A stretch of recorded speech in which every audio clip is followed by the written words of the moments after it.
And there we go. Well, welcome everybody, and thanks very much for joining us for another great session on discoverability.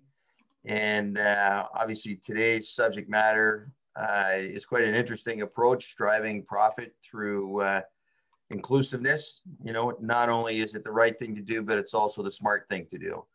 And we really appreciate Lisa Kelly from the Ontario Chamber of Commerce joining us once again to present on this subject matter. And it is quite important for us to understand the ins and outs of how we approach accessibility and also what it can do to benefit us as a community and a business.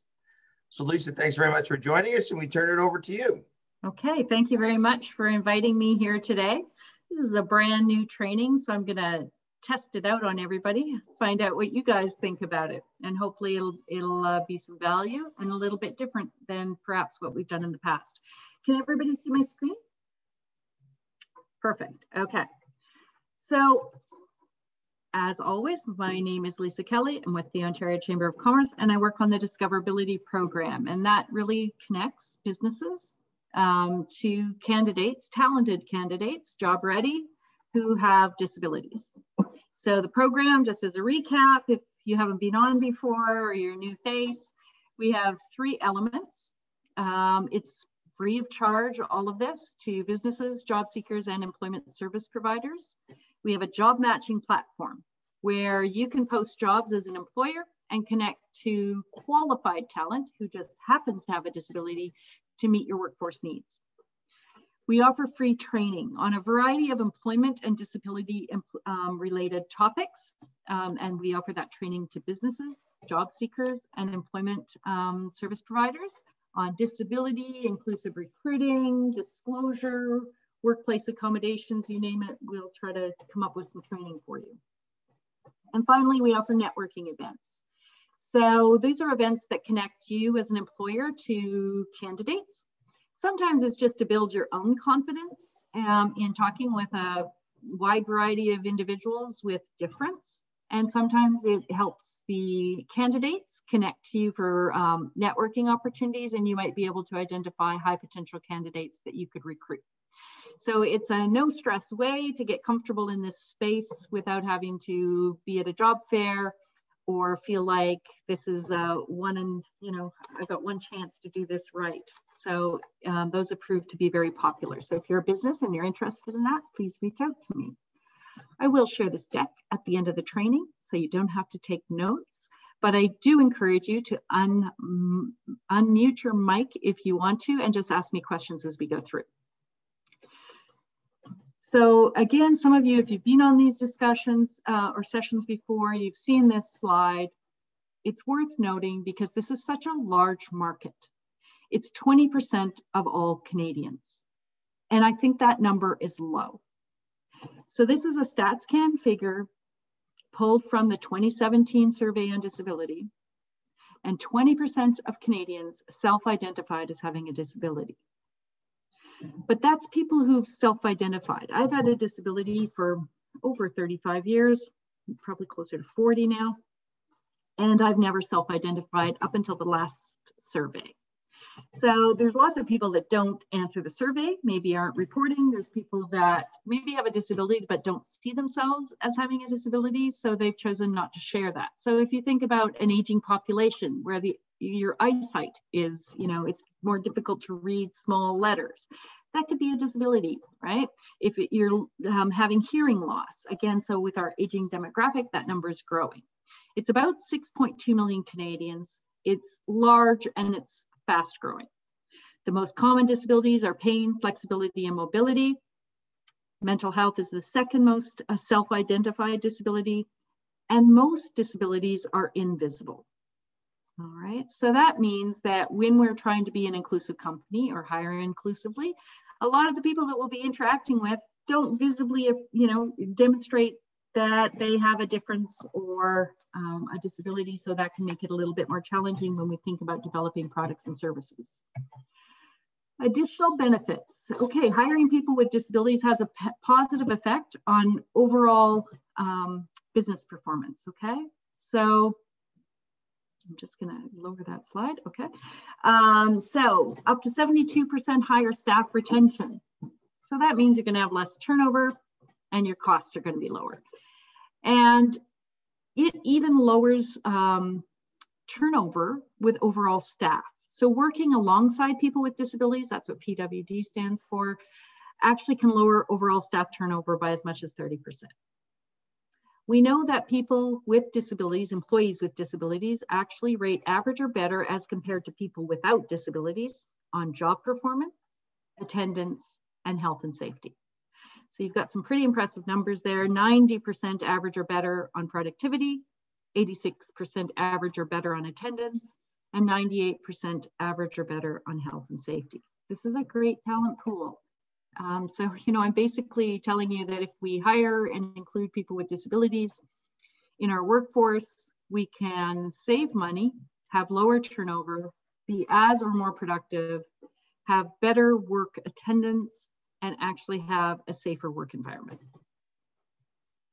We also know that it's a really large consumer market, and I'm going to spend time today talking about this. So how do we drive profitability in our businesses? And I'm going to give you examples from a lot of different industries and a lot of different companies, and talk about some of the things they've done to become you know, more inclusive and drive their productivity and profitability higher. One of the reasons we want to do this is that we know that consumers with disabilities are really loyal shoppers. They're less likely to be swayed by coupons and deals, and oftentimes they're more likely to be loyal. We also know that companies that are inclusive of disability average 28% higher revenue, 2 times the net income, and 30% better performance on economic profit margins. So I've given you a bunch of numbers there. Again, we have the deck. You can go through, you can look up the sources if you're interested. So I've put a few examples of what I think are some companies that are diverse and inclusive and that have actually done a really good job of becoming more profitable because of that. So we have Apple, Microsoft, Sephora, which is a makeup company, Rockwool, manufacturing company, Tim Hortons, you know, the quick service restaurant business, and Sodexo. So these are like a wide range of companies. I'm going to give you more specific examples, but these companies have actually adopted disability inclusive strategies because they see it giving them a return. So first of all, there's a significant segment of the population that can bring us value, both as employees and customers. I'm not going to focus on the employee piece today. We've talked about that in previous sessions. So we're going to talk about it from the customer perspective. Inclusive companies, like I said, are more innovative, which often leads to profitability. When we look at the customer decision journey and we create more inclusive processes across it, that actually works better for everyone. So I'm going to take us today, step by step, through the customer decision journey and give you some examples of how different companies have taken different strategies or approaches to drive profitability. And finally, obviously, we want to comply with legislation. That's low on my list because I actually think we should be shooting to exceed legislation. Legislation is the bare minimum. So let's talk about some companies that have competitive products and services, and that's been driven by disability. So the first one, OXO Good Groups. Has anybody here actually ever used a Good Group product? Dawn, do we have anyone in the chat there?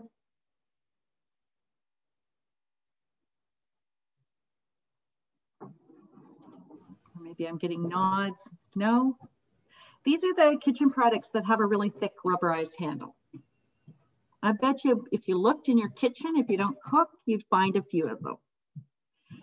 And this company was originally owned by Sam Farber, whose wife developed arthritis and couldn't hold his kitchen utensils anymore that his company made. So he went back to his design company and said, create a handle that she can use because she has arthritis. And they end up with these thick plasticized handles. And this is now the world's #1 kitchen utensil selling sales company. And they've won international design awards. And it's all driven by the fact that his wife had arthritis. And he thought, wouldn't it be good if we create a handle people can hold. It's not just people with disabilities that are buying his products though. If you've ever cooked or you cook a lot in the kitchen, your hands get wet or slippery. Maybe you're peeling an orange or a grapefruit. Okay, so having a handle that is easy, to grip is really beneficial. And we see that in that his company, since adopting this inclusive approach, these thick handles, has grown exponentially and had higher sales. Second company, Microsoft. Microsoft has delved heavily into the inclusion space. It does this by hiring people with disabilities who bring different viewpoints to their business. So if you were to go to the top of any Word document or PowerPoint document, you'd see that Microsoft has now embedded accessibility features into those tools because they see it as important. And they know that by making it inclusive of people with disabilities, it actually works well for everyone. So Teams, for instance, another Microsoft product, now offers free closed captioning. Why? Because as we're all working on Zoom, and maybe we've got a bad connection, being able to see the captions scroll at the bottom matters. Zoom's now offered, since COVID started, Zoom's now offering that feature. Not free, you got to pay about $6, but they've given you a different set of options for how to add captions. This is important. It's technology that was created for people with a disability, but that now works for a wider audience. And the third thing you'll see here, which I am desperate to get a pair of, are these Nike shoes. Has anyone ever heard of the Nike Fly Ease shoes? Okay, Jen, you and I got to line up for this. There's a female version too, though I like the male one. Okay, this is a shoe that was originally created, it was inspired by a designer who had cerebral palsy, but also a customer, a young teenager who wrote to Nike and said, I want to go to college and be able to tie my own shoes. I want to be like every other student. I don't want to have to call my mom up to tie up my shoes. I just happen to have cerebral palsy and I can't do that. So originally the Fly Ease shoe had a wraparound Velcro strip. Now, who else would love to do that? Well, I would. I have back problems. So not having to lean over and tie up my shoes just allowed me to use a Velcro strip around, the ankle. That shoe became so popular that it's now on its 7th iteration. This shoe that I've shown you today is a version that you actually just slip on. It actually snaps open and it's a hands-free shoe. It actually has a hinge in it and it's like there's a waiting list a mile long. So even Nike is seeing that, taking an inclusive approach, considering people with disabilities. So this all started from a young man who couldn't tie his shoes, and we're now got this very high end. It's been a huge launch. You can Google it, Fly Ease shoe that's driven their sales. Any questions before I go on to the next? Nope, okay. Let's talk about spaces and places, because I think this is really exciting too. So over here, you see this beautiful Paris store. It's an atelier, okay? And these stairs are actually accessible without actually having to, create a ramp and use up a lot of real estate and redesign your entire business. It's actually stairs that collapse into a single flat platform. Somebody in a wheelchair can just roll onto it, or somebody with a stroller with young children. It rises up, you enter on. It's a totally cool new way of making your building accessible without having to build a ramp. Go check out the video, it's amazing. I'm actually gonna put this on the front of my house because I have in-laws who use mobility, devices. It's so cool. Think about it for a business and the reduced cost for you with these innovative solutions that are being offered.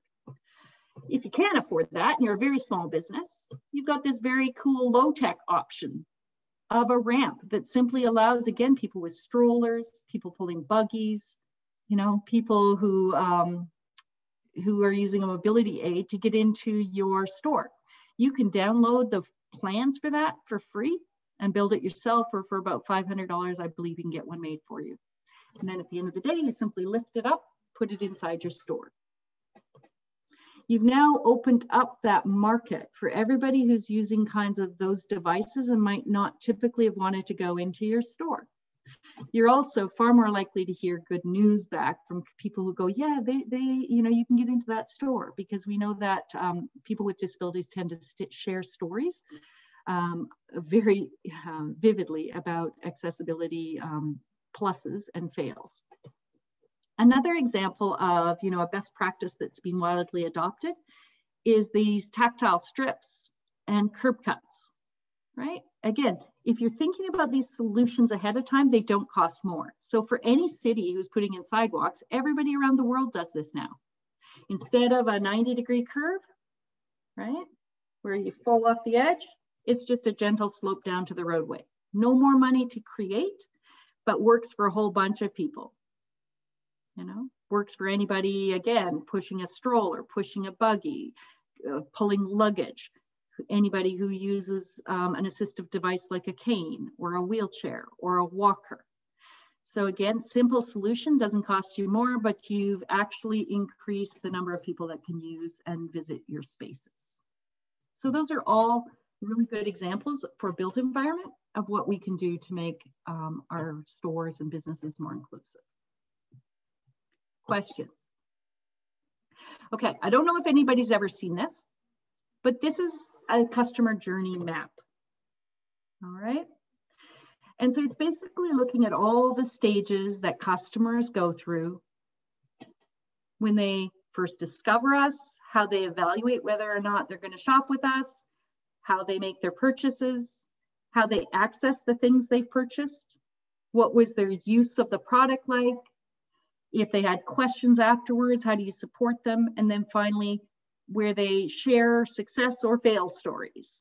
Okay, so I'm going to take you through this map and talk about how disability inclusion across a number of companies has created higher profit margins and sales and productivity by taking an approach that includes people with disabilities in it.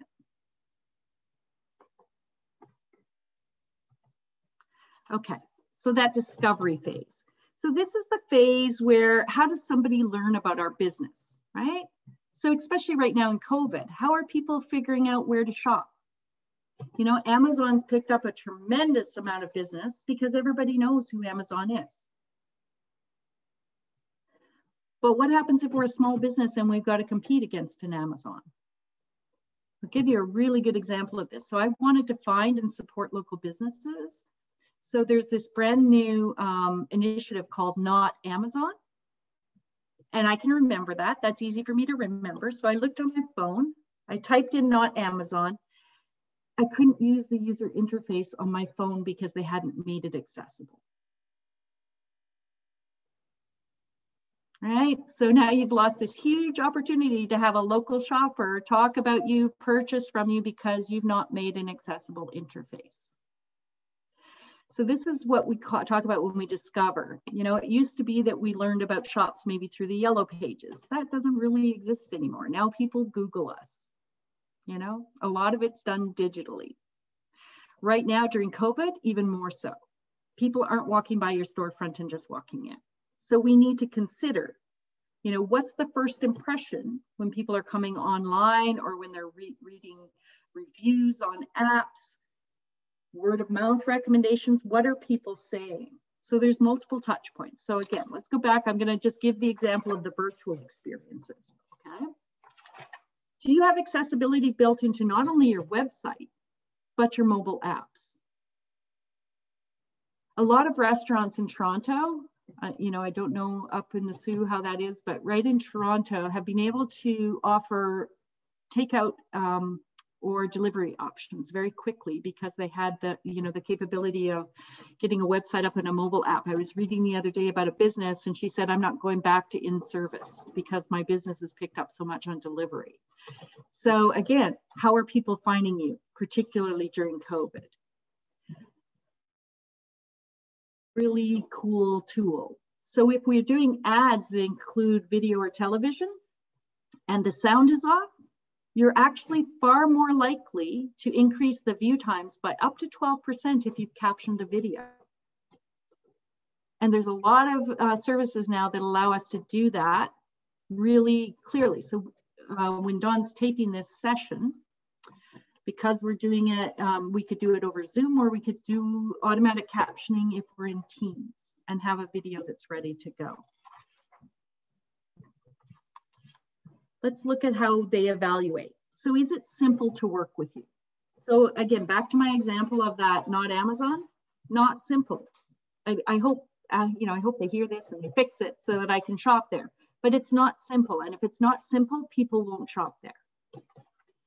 So is it confusing? Is it less than optimal? So think about, do you offer accessible washrooms? Or at least know where there's something accessible nearby? How do you deal with, say, a person of small stature or somebody who uses a wheelchair when they come into your built facility? You know, are they having to reach up over a counter to see you? Can they see your displays? You know, how do you, again, you know, make this accessible on your websites? You want to make it easy for people to look at you, evaluate their services and go, yeah, that's a place I would choose to work with. So here's a really good example. So if you're in the taxi service, all right, it's long been an issue for people with disabilities to be able to get their mobility devices into taxis, all right? Uber set up a whole program. So it doesn't have to be, I request something special. It's just one of their service options that you request. So, you know, you've got a bunch of Uber options. Well, Uber Assist is one of those. And those are certified drivers who give special assistance and have room for assistive devices, including service animals. You've just made it so easy for a person with a disability to decide to use Uber instead of a cab. So are you doing the equivalent in your business? Are you making it easy for a wide range of people and getting that great word of mouth in your service and your products, you know, in the evaluation section? So if I had the choice between this, one click, one button, that's all automated app, or having to call someone up and say, hey, are you going to send me a van? Can my service animal, will my wheelchair fit in? And there's a whole bunch of questions. This is the one I'm going to choose. Purchasing. Okay, so, you know, the purchase decision is, you know, sometimes perhaps, do you have telephone support? Do you offer online options? Do you have FAQs? What's your response time? If it's in person, you know, how easy is it for me to actually make that purchase? What kind of cards do you take? Maybe you have somebody who uses Apple Pay, which is great for people with disabilities because it's just a touch versus having to get out a credit card. Maybe you have mobility limitations, find it. Whereas if it's just a touch app, you've made it easy for someone to buy from you. Do you offer different forms of payment? So you need to be thinking about all those, again, different types of users. So I'm going to give you an example from Walt Disney. Walt Disney's always had some disability programs. So they have handheld devices that offer, you know, when you go through the facilities, they have guides for people with different disabilities. But what I like in their purchase is they actually have a disability access service card. So this is available for people with disabilities, and it reduces waiting time in line because people just get times. Show up here, you automatically get in. Other members, other than just the person with the disability, can also obtain those return times. And it's valid throughout all the resorts for a period of up to 14 days. You've made it really easy for people with disabilities to decide to go to Disneyland because you know it's going to be a great, you know, experience before you even get here because somebody's thought about, well, how am I going to get my tickets? What's the lineup like? Will they even be able to accommodate me? Well, this service in the purchase phase of the customer transaction has already been decided. Let's talk about access. So access is how you actually get the product or service. It's different than purchasing because maybe I buy something online, that's my purchase, but you know, now it's like, how is it delivered to me? And this has a lot of applicability if we sell tickets, for instance. So I might purchase a ticket online, but then I still need to get in, you know, or I might buy a train ticket ahead of time, but I still have to get onto the train. So the getting onto the train is the access, okay? Or maybe somebody's done a pickup at your store. That's how they're accessing it. How's the actual pickup work? Loblaws has been so great during this period. And I think because they already had a program pre-existing where they thought about, okay, you order online, you can pick up your groceries. It was easier for them during COVID to actually, offer the services to a broader audience. So, can your customers access services, places, or spaces? Can they access your websites? Do you have accessible parking? Right? If you've got a pickup service, where are they pulling up to? Is somebody bringing it out, or does somebody actually have to get out of their car to access it? Where is that information available? You know, is your built structure accessible once COVID is, over and we're all back into our facilities? Do you have policies? So accessibilities can also refer to accessible customer service. So there's a really horrific story about a young man who went to a movie theater and made the papers. He was down in St. Catharines, but and who had cerebral palsy. So when he bought his popcorn, he asked for them to only fill it to a certain proportion, and they refused.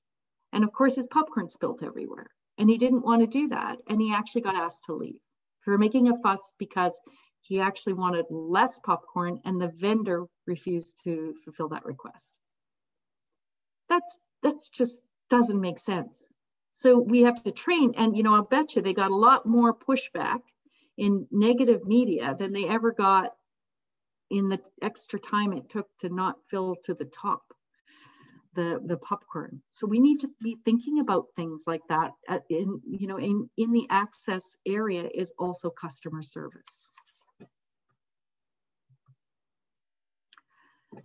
How people use or experience your product. So now we've purchased it, now we've got it in our home, or we're accessing it in your store, or we're eating dinner at your restaurant, whatever it is that you are offering as a business. What's that like? What's the user experience like? The one I love particularly, and I just want to go to this airport just to see this, is Shannon Airport in Ireland.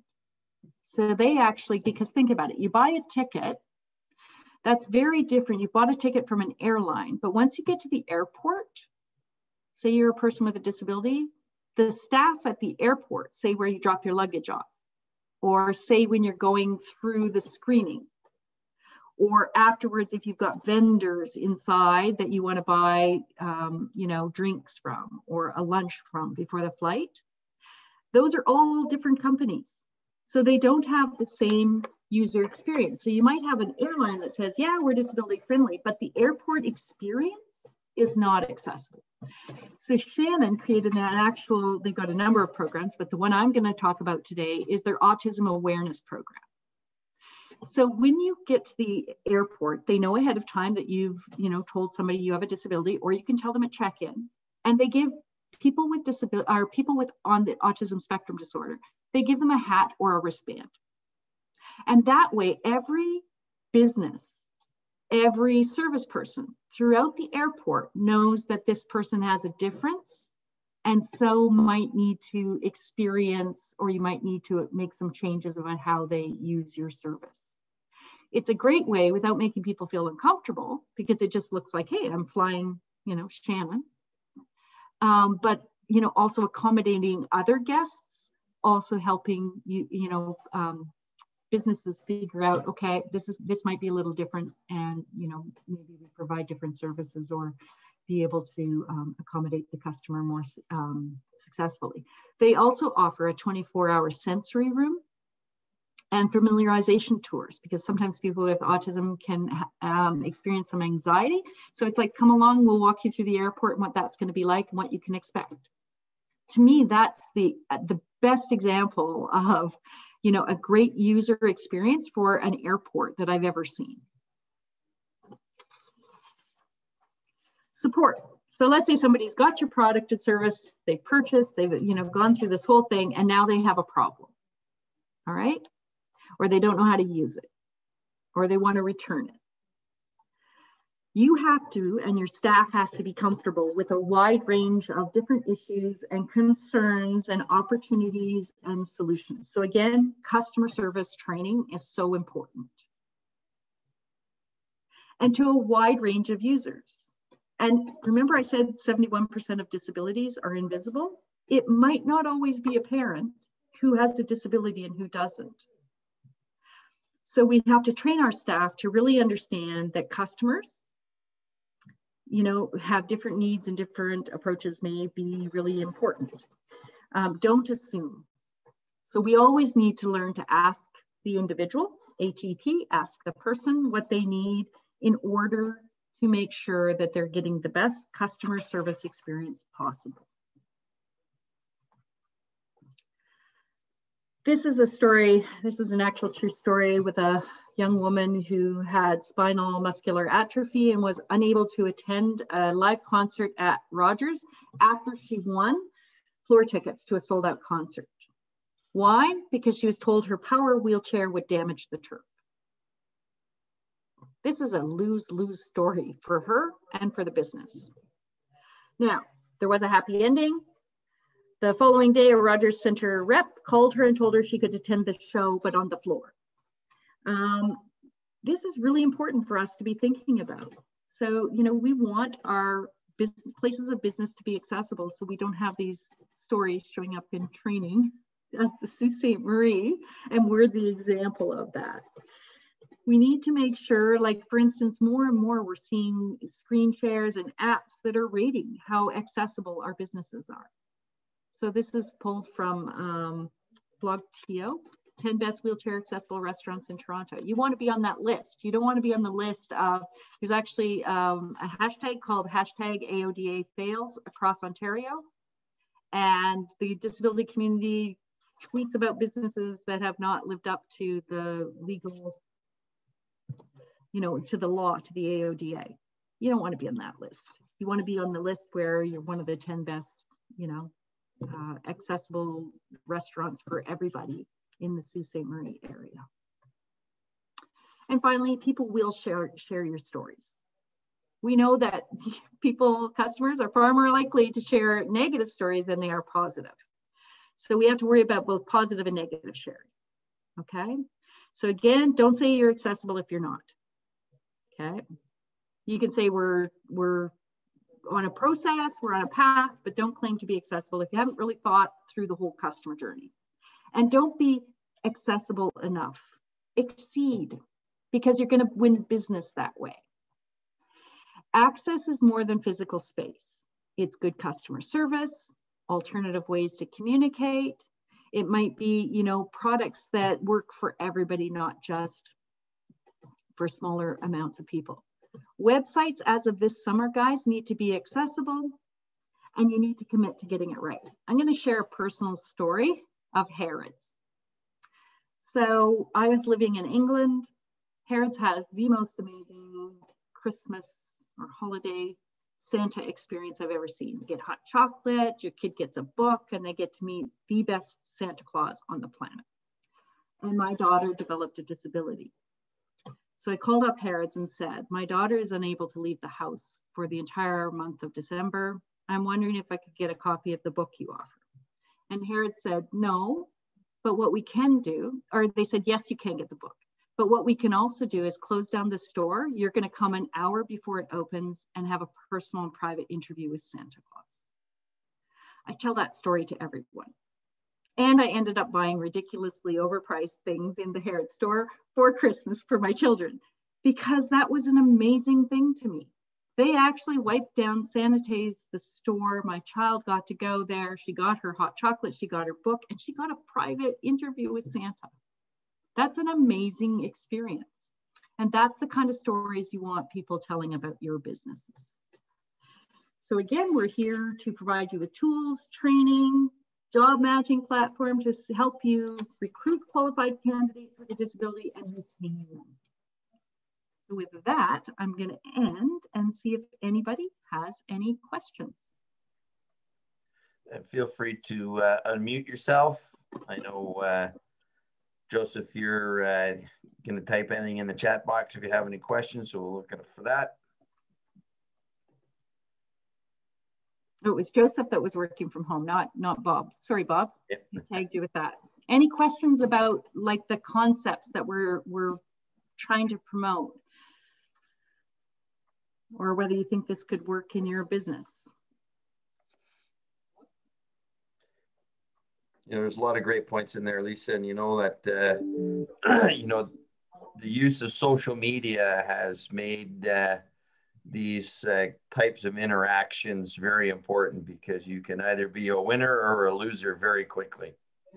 I mean, I think it's actually a little harsh out there myself, but yeah, it's very true, right? Things trend so quickly now, and just look how quickly, in a lot of these sectors, movements have sprung up very, very quickly, and you don't want your business to be the focus of the negative backlash for that. That's correct. As well, it actually improves your business experience. I mean, it's going to drive profitability, because if you make it open to a larger number of customers, more customers are going to use your services and approaches. Absolutely, and the economics are fairly significant, and what many people don't realize too, especially when it comes to tourism and persons with a disability and the tourism side of things. Most tourism, and now especially during the pandemic, are people traveling to visit friends and family, or just within Ontario. And those individuals, traditionally wouldn't have traveled without, family members. Now maybe not so, or not so much travel, depending. But if you can't address the issues with a person with a disability, then you lose all the consumers that are traveling with that individual. Absolutely. I can't tell you the number of times in my business where we decide to go out for dinner in Toronto after a session like this, and maybe somebody's using a mobility device and we can't get into the restaurant, or there's not an accessible washroom. I'm not going back there again. Yeah. Yeah, I think you brought up a lot of really good things to be mindful of in terms of your perception as an organization. I work in talent acquisition, and so what do we look like on the other side? How welcoming are we? And so I really like some of your tips in terms of even like, if you have a video that's posted on LinkedIn or on Facebook, make sure you have the captioning at the bottom, because that delivers a message that you thought about them. Someone who will need that. Yes. So yeah. I think that's great and really helpful. So thank you. And it will also, Jen, increase the length of time they view it. Mm-hmm. That's true. I'm always back to the business bit. How does this improve your business? Because it's actually, so, I think Rory, you said this, doing the right thing is actually doing the smart thing too, right? Mm-hmm. They don't have to be mutually exclusive. And I love those staircases. I just found that, oh my gosh, what a brilliant solution. Yeah, if we could have them everywhere, that would be awesome. Anybody else, any comments or questions? No? Okay, well, I see that I'm going to let you out early, so I'm going to sign off, Rory. Very good. Well, thank you very much once again, Lisa. Greatly appreciate some great information and some insights. Thank you. Okay, thank you. Take care, everybody. Everyone. Thank you.